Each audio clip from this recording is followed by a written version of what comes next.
3 अक्टूबर 2007, जिला बेगूसराय, गांव मुसहरी। दोपहर का समय था जब चुनचुन देवी खुशी को स्कूल लेने पहुंची। तब वह देखती है कि वहां खुशी नहीं है, तो देवी जी खुशी को ढूंढने लगती है। 3 साल की खुशी को उसकी माँ देवी रोज स्कूल लेने जाया करती थी, पर खुशी को स्कूल में ना पाकर देवी जी बहुत डर गई। उन्होंने लोगों से पूछा, पर लोगों से पूछने पर भी खुशी के बारे में कुछ पता नहीं चल पा रहा था। गांव वालों ने समझाया कि खुशी यहीं कहीं खेल रही होगी, आप डरिए मत, सब ठीक होगा। पर एक माँ का मन मान ही नहीं रहा था। गांव में बहुत ढूंढने के बाद भी खुशी का कुछ पता नहीं चला। वो गांव में नहीं थी तो कहाँ थी खुशी? कहीं उसे कोई ले तो नहीं गया? इन्हीं सवालों में उलझी देवी जी रोते हुए पास ही के भगवानपुर पुलिस स्टेशन पहुंची।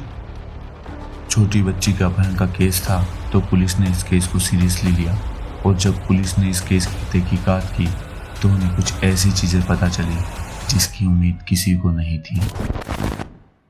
Welcome to the show and you are watching the case of Amardeep सादा।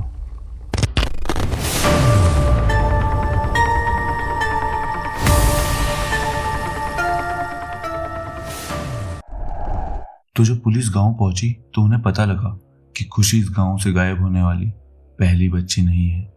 इस गांव से पहले भी सादा फैमिली की 2 बच्चियां गायब हो चुकी है, वो भी 1 साल के अंदर अंदर। पुलिस ये जानकर शॉक थी, क्योंकि पहले जो 2 बच्चियां गायब हुई है उनकी आज तक रिपोर्ट नहीं लिखवाई गई थी। पुलिस को पता लगता है कि आज से 9 महीने पहले सादा फैमिली, जो एक जॉइंट फैमिली है, वहां से एक 6 साल की बच्ची गायब हो गई थी। घर वालों ने गांव वालों से मदद मांगी। जैसे ही गांव वालों को पता लगा, गांव वाले उस बच्ची को ढूंढने लग गए। पर कुछ दिन बाद सादा फैमिली के जो मुखिया थे, उन्होंने कहा कि अब बच्ची को ढूंढने की कोई जरूरत नहीं है। लोगों को समझ नहीं आया, पर उन्होंने उस बच्ची को ढूंढना बंद कर दिया। उस इंसिडेंट के बस कुछ दिन बाद वहां सादा फैमिली के मुखिया के घर एक प्यारी सी बच्ची का जन्म हुआ, जिससे घर में खुशियां वापस आई और घर वाले सब दुख भूल गए। पर उनकी खुशियां ज्यादा समय तक नहीं टिकती। शायद उनकी खुशियों को किसी की नजर लग जाती है। उस 6 साल के बच्ची के गायब होने के जस्ट 6 महीने बाद ही सादा फैमिली के मुखिया की बच्ची भी गायब हो जाती है। पर इस बार घर वाले गांव में किसी को कुछ नहीं बताते। पर गांव के सभी बच्चे एक साथ खेलते हैं, और आपको तो पता ही होगा कि गांव में कैसे न कैसे बातें फैल ही जाती है। तो ये सबको पता चल जाता है कि इस घर से एक 6 महीने की बच्ची गायब हुई है। गांव में बातें होने लगती हैं, पर कोई किसी को कुछ नहीं कहता। कोई कंप्लेंट नहीं होती, कोई पुलिस में रिपोर्ट नहीं करता। तभी पुलिस सादा फैमिली के घर पहुंच जाती है और गेट खटखटाती है। गेट खुलता है और घर के लगभग सभी लोग वहीं मौजूद होते हैं। तभी पुलिस तहकीकात शुरू करती है और सख्ती से पूछती है, क्या तुम्हारे घर से 2 बच्चियां गायब हुई हैं? घर वाले जब भी चुपचाप खड़े होते हैं और कुछ नहीं बोलते हैं, बस चुपचाप खड़े रहते हैं। पुलिस वाले फिर सख्ती दिखाते हुए बोलते हैं, क्या तुम्हारे घर से 2 बच्चियां गायब हुई हैं? पुलिस की थोड़ी सख्ती दिखाने पर वो मान लेते हैं कि हाँ, हमारे घर से 2 बच्चियां गायब हुई हैं।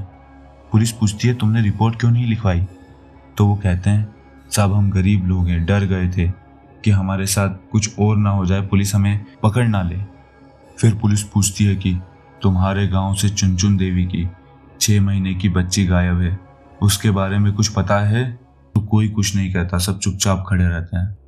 तभी पास ही के घर से एक महिला एक 8 साल के बच्चे को बाहर करती है और बोलती है, इसे सब पता होगा। ये 8 साल का लड़का और कोई नहीं, ये था अमरदीप सादा, जो चुपचाप खड़ा था, कुछ बोल नहीं रहा था और बस पुलिस को घूरे जा रहा था। पुलिस ने उससे पूछा कि कुछ पता है तुम्हें खुशी के बारे में? तो वो क्रिपीली हंसने लगता है। वो बस पुलिस को देख के घूरे जा रहा था, और जब जब खुशी का नाम आता वो हंसने लगता। पुलिस को लगा ये बच्चा बस हमारा टाइम वेस्ट कर रहा है। तभी अमरदीप पहली बार बोला, बिस्कुट दिलाओगे तो बताऊंगा। पुलिस को अजीब लगा, पर उन्होंने सोचा कि शायद इस बच्चे को कुछ खुशी के बारे में पता हो, तो पुलिस वाले ने उसे बिस्कुट का पैकेट ला के दिया। जैसे ही अमरदीप को बिस्किट मिलता है वो बोलता है चलो मेरे साथ, और सबको एक ग्राउंड जैसी जगह पर लेके जाता है और वहाँ झाड़ियों की ओर उंगली करते हुए बोलता है यहाँ है खुशी, और हंसने लगता है। पुलिस देखती है तो वहाँ झाड़ियों में एक गड्ढा था जो मिट्टी से ढका हुआ था। पुलिस ने जैसे ही मिट्टी हटाई वो देखती है कि वहाँ खुशी की लाश है जो पूरी तरह से खून में सनी हुई है। पुलिस ये देखकर दंग रह जाती है और कुछ समझ नहीं पाती। जब पुलिस अमरजीत से पूछती है कि तुमने किया है ये, तो वो हामी भरता है।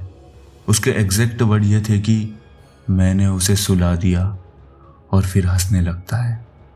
जब पुलिस ने उससे और पूछा तो उसने बताया कि जब वो खुशी से मिला, खुशी रो रही थी, तो उसने पूरी जान से खुशी का गला दबाया, बहुत दबाया, और फिर जब उसे मज़ा नहीं आ रहा था तो उसने पास ही से ईंट उठाई और उसके सर पर जब तक मारा जब तक खुशी की रोने की आवाज़ बंद नहीं हो गई। पुलिस और गांव वाले सदमे में थे कि ये सब इस 8 साल के बच्चे ने किया है। ये सब उसके दिमाग में आया कैसे? वो गरीब परिवार से था, ना उसकी किसी से ज़्यादा बातचीत थी, ना उसके घर पे टीवी था कि उसने इन चीज़ों को कहीं पे देखा हो। पुलिस और तहकीकात के लिए अमरदीप को थाने ले जाती है और वहाँ उसकी ही भाषा में उससे पूछती है कि पहले जो 2 बच्चियाँ गायब हुई थी, क्या उन्हें भी तुमने ही सुलाया है? तो वो कहता है बिस्कुट खिलाओगे तो बताऊंगा। पुलिस वाले उसे बिस्किट ला कर देते हैं तो वो मान लेता है कि पिछली जो 2 बच्चियां गायब हुई थी उन्हें भी इसी ने मारा है, जिसमें से एक उसके अंकल की लड़की थी और दूसरी उसकी सगी बहन थी। पुलिस समझ नहीं पा रही थी कि इस बच्चे ने उन बच्चियों को क्यों मारा, because there is always a motive behind any murder और अ क्राइम। पुलिस को पता लगता है कि पहले 2 जो बच्चियां गायब हुई थी उनके बारे में सादा फैमिली को बहुत पहले ही पता लग चुका था, लेकिन अमरदीप उस घर के मुखिया का बेटा था और बच्चा था, तो घर वालों ने अपने घर की इज्जत और अमरदीप के बच्चे होने की वजह से बात को पुलिस और गांव से छुपा कर रखा। और याद है एक महिला ने अमरदीप को आगे किया था कि इसे सब पता होगा। वो और कोई नहीं अमरदीप की माँ थी, क्योंकि अमरदीप पहले ही अपनी सगी बहन को मार चुका था। अमरदीप एक 8 साल का बच्चा था तो उसे बाल सुधार केंद्र भेजा गया, क्योंकि उसे बड़ी जेल नहीं भेजा जा सकता था। तभी वहाँ उसकी मेंटल हेल्थ की जांच की गई तो साइकेट्रिस्ट को पता लगा कि अमरदीप को कंडक्ट डिसऑर्डर नाम की बीमारी है, और पूछताछ की गई तो पता लगा Amardeep loves to see someone in pain. उसे लोगों को दर्द में देखने में मज़ा आता था, उसे लोगों का खून देखने में मज़ा आता था। उसकी फैमिली को भी क्राइम छुपाने के लिए सज़ा मिली। अब जब तक अमरजीत 18 साल का नहीं हो गया उसे डॉक्टर की निगरानी में रखा गया, और जब वो 18 साल का हुआ तो कोर्ट ने उसे बरी करने का फैसला लिया, क्योंकि डॉक्टरों का मानना था कि वो पूरी तरह से स्वस्थ हो चुका है, ठीक हो चुका है। सन 2016 में उसे नए नाम, नई पहचान, अनजाने शहर में अपना नया जीवन शुरू करने के लिए छोड़ दिया गया। कोई नहीं जानता कि आज अमरदीप सादा कैसा दिखता है या वो कौन है। शायद वो आज मेरी वीडियो देख रहा हो, शायद वो आपके घर के पास ही रहता हो, शायद वो आपका दोस्त हो, या शायद वो आपके पास ही बैठा हो। अमरदीप को कई यूट्यूबरों ने, कई न्यूज़ चैनल वालों ने दरिंदा बताया, कातिल बताया, पर मेरे हिसाब से वो सिर्फ एक दिमागी तौर पर बीमार बच्चा था जिसे उचित उपचार मिला और वो ठीक हो गया। इसीलिए कोर्ट ने भी उसे छोड़ दिया। आज भी अमरजीत के नाम यंगेस्ट सीरियल किलर होने का रिकॉर्ड दर्ज है। आपका क्या मानना है इस बारे में कि अमरदीप सादा जैसे सीरियल किलर को सोसाइटी में खुला छोड़ देना सही है या गलत?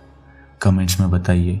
और अगर आपको ये वीडियो पसंद आया हो तो वीडियो को लाइक करें, हमारे चैनल को सब्सक्राइब करें और वीडियो को ज़्यादा से ज़्यादा शेयर करें ताकि लोगों तक ये स्टोरी पहुंच पाए। धन्यवाद।